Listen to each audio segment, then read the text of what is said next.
All right, it's time for another edition of the Crosstown Conversation as we get ready for the 25-year anniversary continued celebration of the Skyline Chili Crosstown Showdown presented by Mercy Health Orthopedics and Sports Medicine and Meyer. We are at Elder High School, and no one is more fitting to talk a little high school football and showdown than the man seated next to me. So you know you've been in this a long time when I'm bald and you're gray, correct? Yes. He would be Doug Ramsey, head coach of the Elder Panthers, the only school to be in the showdown come this Friday when they will host LaSalle in a GCL South game. Part of the showdown, all 25 years. So how old or how young does that make you feel? Yeah, it makes me feel real old. Seen a lot of things. We were talking, just a lot of great players who played in this. So many great games, that we've seen. Just in the showdown alone, it's been pretty crazy. Well, I'm going to take you back to the first year of the showdown, 1998. That was your second year when you succeeded, whatever you say. Tom Grippa was here previously, and you took over the Panthers in 97. And I can still remember it took a lot of time to get that matchup between you guys here at Elder and Fairfield, which is where Tom went, because, he had been here for all those years. Now you're the coach and you're playing your former head coach, that was a heck of a game. It really was. He had a pretty good team that year at Fairfield. Do you still remember that year? And down at Nippert, it was a Friday night because we had to do the 2 Friday nights instead of getting into the Saturdays. Yeah, I do. I do remember it. That one especially, just because of a couple of things. One, we were obviously playing against Tom, so that was different. And then also, Matt Glacken was our quarterback. And the previous season, we were 7-0. And we were playing Moeller, and he got hurt. That's right. Hurt his shoulder. I remember bad. that now. Yeah. And that was his first game coming back, and it's going to be like, how's he going to be? How's he going to play? And I remember that, and I remember it was a very low scoring game. Do you remember this final score? I do not remember the final score. I do. 22-13. Oh, there's more points than I thought. Yeah, but there wasn't much scoring until the end. So I'm going to take you back to when you became head football coach here at Elder. And you're not an Elder guy. You didn't play here. You didn't go here. And I know, that's kind of a rarity here at Elder, as you've come to find out. Elder is Elder. And what was it like at the beginning, knowing you weren't an Elder guy taking over such a storied West Side program like this one? It was hard because, and I've not talked to a lot of people about this, but there were a good number of people who did not want me to be the head coach. They wanted this big time search and bring in somebody from the outside, and I've always felt, I felt at the time I had to be at my best all the time, and I think to this day I still even have a chip on my shoulder about that, but also at the same time I think I've made it hard on myself because I take things too much personally. Like it's if we don't win a game, it's like it's my fault, kind of thing. And so I, just dealing with those for all the years. But obviously since then things have changed a lot. There's, a lot of people that I've got great relationships, and you think about people I've worked for, the Dad's Clubs guys, the Boosters guys, just all those kind of people who've been so good to me over the years. And just to make sure you're aware, it is your fault whenever you don't win, just right. So you don't forget that. But you mentioned Dad's Clubs. There are traditions here that a lot of coaches maybe would say, oh, man. And I know, that's where it's the breakdown of the film, and they get a chance to ask you questions, which is never easy after and every game when you're at Elder in the GCL South is a tough one. So did that take you a while to get used to that night? It did. Yes, it did. Now it's much different now. It's a lot easier. I think as I got a little bit older, a little bit grayer, a little bit meaner, you don't hear quite as much people what they may complain behind my back, but it's not so much to my face. Well, and that is funny to hear you say that, because I know I talk to a lot of coaches and those who have been around a while today. You hear a lot of, man, I don't know how much longer I can do this. Things are so different today. Yet you're still here. I'm not going to lie. I'm kind of surprised. We'll talk about you coaching Tanner, then Peyton, then Drew, your 3 boys. Did you expect to still be here in 2022, still be the head coach at Elder? No. I not that I wouldn't be. I just didn't know for a fact that that's what I would be doing. I think here's my situation. Early on, I interviewed for some other jobs. I think my biggest purpose was to find what's the best place for my kids to be in school. And so when I was being interviewed, I was interviewing other places. And what I found in all those interviews is that there was no place that I'd rather my sons have had a chance to go to high school, play football, be around the people that they're around. So from that perspective, me still being here, with Drew just leaving last year, that's not surprising. But yeah, to say that you're going to be a head coach somewhere, this is my 26th season as head coach, is, that's a long time, especially in today's world of coaching. There's not many guys. You look around, Steve's been, I don't even know what he's up to, but he's close to 20. I mean, he's been there, and you guys are the two longest tenured by far. Because you think other guys, right. Tommy's been coaching for a while, but he switched jobs. Yep, he did. Scott Datilla's been coaching for a while, but he's had a couple of jobs. To be at one place, I think is a little different. And what about, Doug, you mentioned coaching your kids, and there was Tanner, then there was Peyton and Drew, and I know you really enjoyed that, but I think, as you mentioned, taking things personal, it had to be.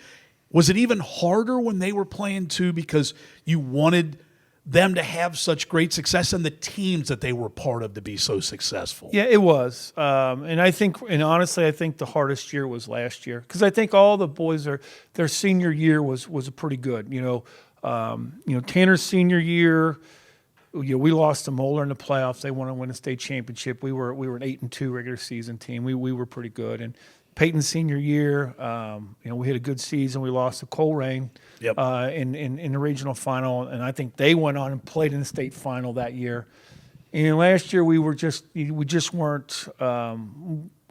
have enough size on the offensive and defensive lines. And we had some good wins. Like, you think we beat Moeller, we beat Colerain in that crazy playoff game last year. We had some good wins, but we just weren't big enough to control the line of scrimmage. So I think last year was the hardest.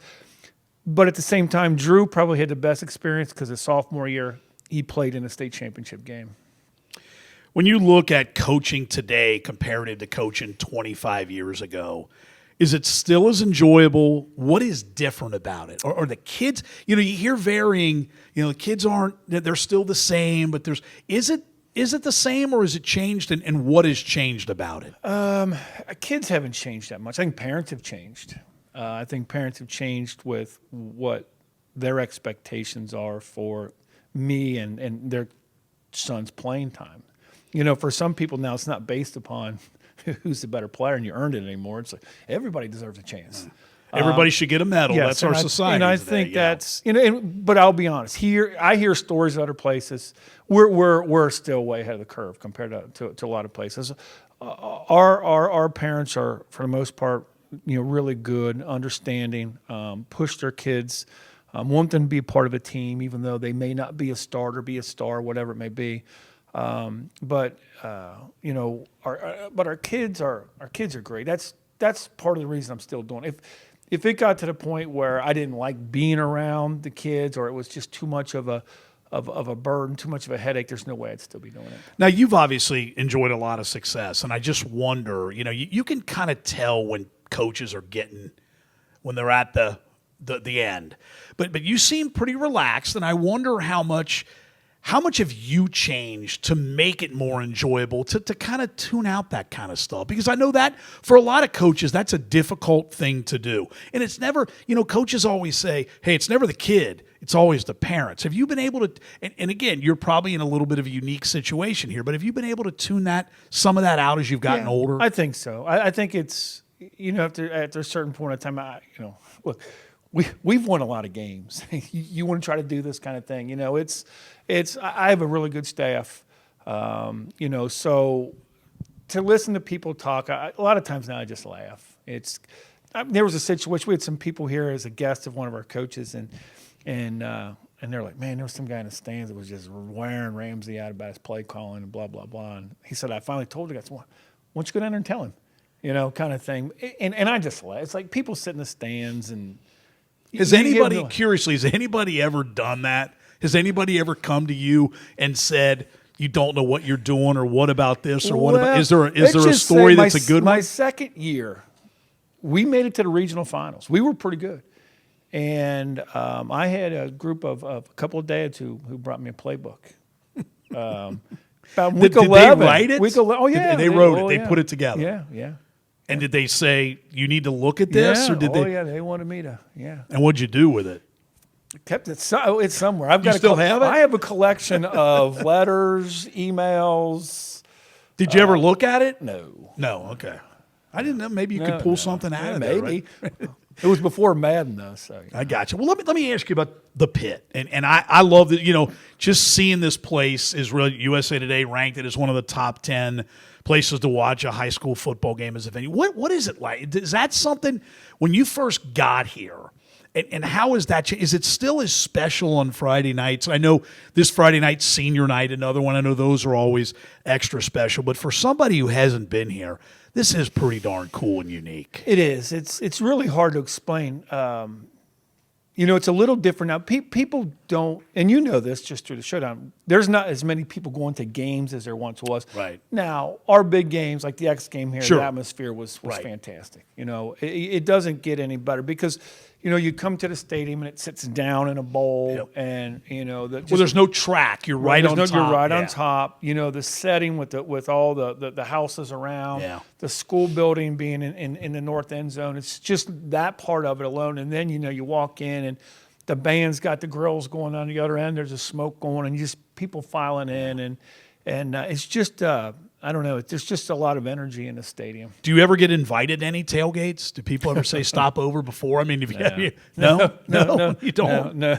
Would you if anybody invited you? Could you? I might, swing by? because I think about that every time you walk on the field, and this hamburger smell pretty good when they're cooking. So Now, do you ever think? I talked to another longtime coach who said, when I'm done, I want to just be able to go watch a game on a Friday night. Just go to a game and say, will you do that? Can you do that? Now, I know you followed your sons because I remember seeing you, on camera at the IU and Northwestern games. I mean, they'd always somehow find you in the crowd. But is that something? Can you do that, or will you always be the guy who's going to be coaching while trying to watch? No, I would not be that guy. I would love to go, but I don't know if I can because I have a feeling I'd be that guy in the stands who would want to wring somebody's neck because they're yelling at kids and coaches about things Right. they So know people in the absolutely stands. nothing about. Yes. It's just like when I watched my kids when they were young.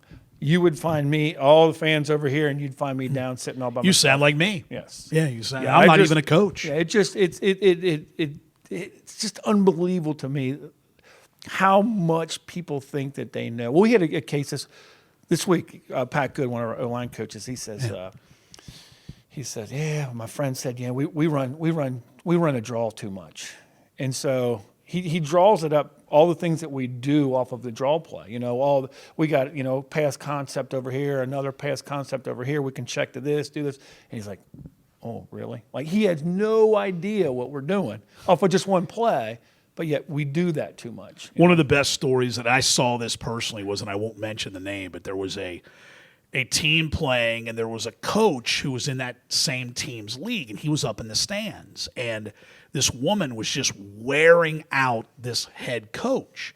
And this other coach said something to her. And she turned around, literally, like, I'm not making this up, and looked at this guy and said, what do you know? We beat your ass every time we play you. And I'm like, that's the microcosm of what we're dealing with. But, you mentioned this early with the Skyline Chili Crosstown Showdown, and it is really, when I think about it, and even when you still turn on an NFL game and you see a David Montgomery, you still see a Kyle Rudolph. I mean, there are so many guys.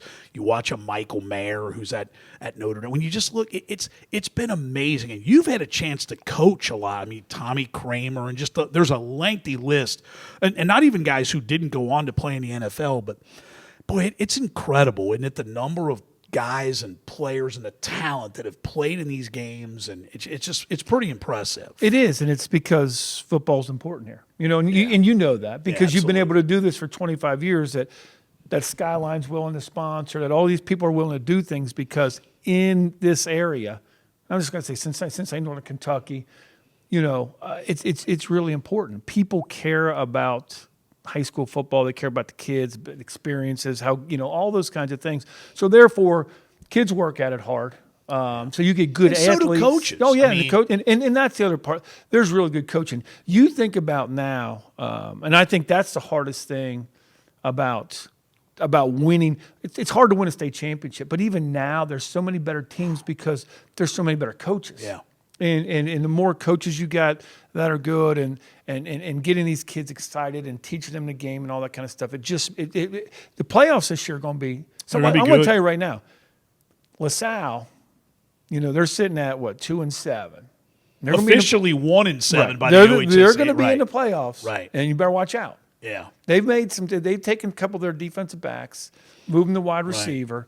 Pat's playing his son now quarterback, who he looks like he's going to be the real deal. And they play good defense. Their schedule's been brutal. It's been brutal. And so there's no margin for error for them. No, and that's for any of you guys. No, and that's because that's right now. I worry a little bit about our guys just because every game has been so hard. Yeah. And you get you get worn out. You mentioned LaSalle, and the last time they came here was in that COVID-19 that changed. Normally they're last. That year they were first. It was in the showdown. The weather was horrendous. 53-52 in double OT, they wound up winning by a point. That was last year. You got them by a touchdown, and it's always it's always a pretty competitive game. And you mentioned even that I presume for your guys, you got to say, guys, don't look at the record. It's still LaSalle. They're still talented, and Friday night will be another great classic GCL South game. I'm not worried about that. Our guys know they want to win. They want to beat LaSalle. They want to finish this up. With the schedules we played over the years, 8-2 for us is pretty much that's an elite team. Sure. You think about the teams have been 8-2, 9-1 for us. They've gone on to do really good things, and so our guys want to be in that class of saying, hey, you look now that Drew Pasteur, he's got us ranked as playing the third toughest schedule, in the state of Ohio. Going into the season, nobody thought we were going to be very good. Nobody gave us. I looked at what you lost from last year and thought, oh boy, look at that schedule, and they lost a lot of guys, and it's and we knew we were going to be a little bit better just because we knew we were going to be better. We're going to be better on defense, and we knew we were going to be better on the O line to give us a chance. Now we're not as explosive. We don't score as many points as we did last year. But the defense is markedly improved. Defense is better, and we can control the clock like the game the other night. We're losing 10-7 at half, and we start the second half with a 9-minute drive and score a touchdown and kind of took control, kind of wore them out, and took control of the game. So now I know you're old. I don't need to remind you're old, but how you know when you're old is when people keep asking you as a coach this question: how long are you going to keep doing this? And I think I've asked you that for the last 10 years. So I'll ask you it again today. Do you know? I don't know. I'll be honest. This was a kind of a test run season for me without having any sons. Because it's a different feeling. Yeah. It's you for the last 12 years, I've had somebody in the building or getting ready to come into the building. And I knew that I was going to have a son involved in the program, and it was. I'll be honest. This off season was hard. I thought a couple times. I don't know if I'm going to be able to do this. It's just a different feeling that I have. But once we got into the summer and started practicing and being around the guys, I got back to feeling normal. But we'll say I'll evaluate this one because it's the other part of it is people don't think about in my wife's case. Well, I was just going to ask you about that. Does she want you around? She loves it, but I don't know if she does or not. But but at the same time, I think sometimes during the week, because they're all Absolutely, they're all gone. Sure. Right, Tanner's got his own place. Peyton's married. Carly, she'll be she's teaching in her second year. She'll probably be here in the house till this summer and then be gone. And Drew will be away at school, and so she's home in the evenings. And you think Mondays I get home 7-ish. Tuesdays it's after 10 o'clock, and Wednesday again it's 7, and it's like so she's home alone. And you think about things like that as well. She probably thinks about maybe this home alone thing isn't so bad, right? Yeah. She'd be careful what you. Now, would you? And this is a tough one, I know, but can you ever see yourself coaching anywhere but here at Elder? I don't know. I don't think. I've had some head coaches say. There's sometimes you think that because I've talked to John Rodenberg about this, where he's had different jobs, and he always felt that going from one place to another was kind of a rejuvenation. But honestly, I'll tell you, this season's been a rejuvenation. Yeah. Just having the success with this group of guys again that no one really thought, and you think about the games, teams, such winning programs. Sure. Last Cathedral, I think they've won 7 state championships. Roncalli 10, Louisville St. X, Moeller. All these teams have won so many state championships, and competing with them the way we have has been pretty. I've had some head coaches tell me that they don't want to be a head coach; they want to go coach. Meaning, like you have to, as a head coach, you have to do so much of the program administration that I've had guys. What do you say, mean? I just want to. You mean they may say program administration, but they mean parents. Yeah, well, I'm trying to be politically correct about it, right? But you know what I mean. It's one of those where you just go coach a position, or you coach the offense or defense. Right. I mean, and you go home and you don't wake up. You don't go home and lay in bed till 2:00 and then wake up at 4:00 and thinking about everything. I sure as hell hope you still don't do that. Oh yeah. Still? Yeah. Oh yeah. After all these years? Yeah, because You don't just fall. You're not so old that you just fall asleep and can't wake up. Unfortunately, not. But I think that's the thing. Still, I'm still, that invested into what we're doing, and it means that much. That's just the way it is. Well, there you go. I think that sums it all up. So I won't ask you again, right? We'll just leave it. Well, maybe in December or January, you can ask, and we'll see. Right. We'll see then. Check back then, right? Yeah. But here, I mean, Elder right here, the 25-year anniversary of the Skyline Chili Crosstown Showdown. It would not be a showdown if it weren't for the Elder Panthers. So, Doug, appreciate you being part of this all these years, and we'll see you Friday night. LaSalle, Elder, kickoff at the pit, senior night, 7 o'clock. Elder tries to go into the postseason with a 3-game winning streak at 8-2, and you are right. Against the schedule you played this year, that's pretty damn impressive. Yep. Well, thank you, Tom. Thanks for having me. All right, there you go. Doug Ramsey, it's been another edition of the Crosstown Conversation.